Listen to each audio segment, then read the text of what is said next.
نفس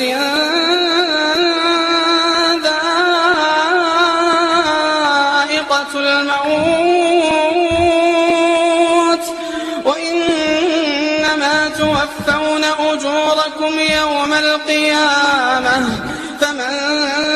زحزح عن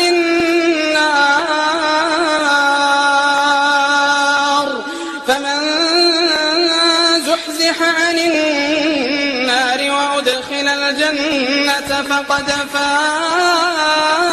فاز فمن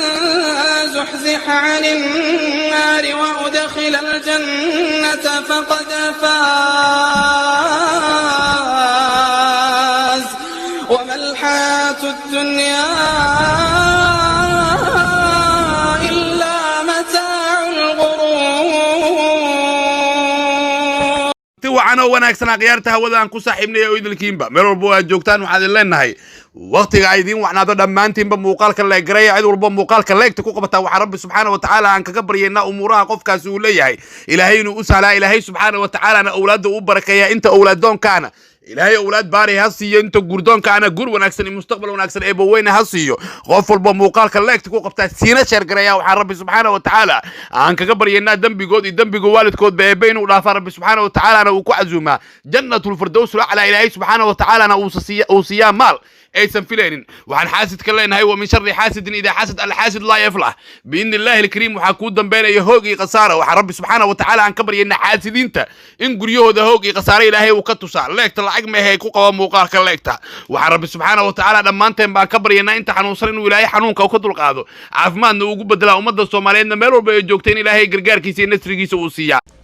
إنا لله وإنا إليه راجعون وردقدق oo hadda naga soo gaaray magaalada Nairobi ee dalka Kenya wuxuu sheegayaa in madaxweynihii Jubbaland Axmed Madoobe uu ku geeriyooday magaalada Nairobi isbitaal ku yaala kaasoo lagu sameeyay qalliin waxaynu wada ogeyn Axmed Madoobe inuu ka baaqday shirkii Dhuusamareeb 3 kaas oo ay ka qayb galayeen madaxweynayaasha dowlad goboleedyada xubinta ka ah dowladda federaalka Soomaaliya Axmed Madoobe ayaana tagay Nairobi 24 bishan aynu ku guda jirno sidoo kale Axmed Madoobe geeridiisa waxa inoo xaqiijiyay qaar ka mid ah familkiisa oo aynu kula xiriirnay qadka telefoonka waxa ayna inoo sheegeen in Axmed Madoobe uu geeriyooday saacad ka hor walow laga qariyay in la wadaago geeridiisa bulshada Soomaaliyeed haddana waxa laga yaabaa in geeridiisa la wadaago bulshada Soomaaliyeed saacadaha soo socda ama berito laba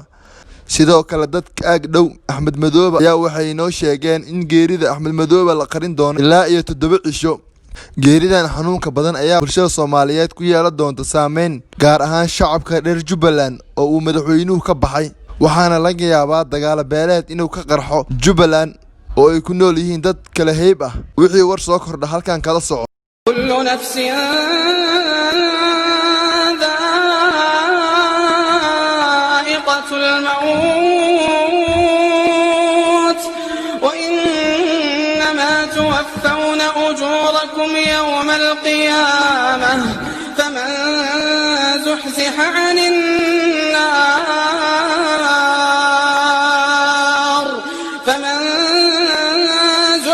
عن النار وأدخل الجنة فقد فاز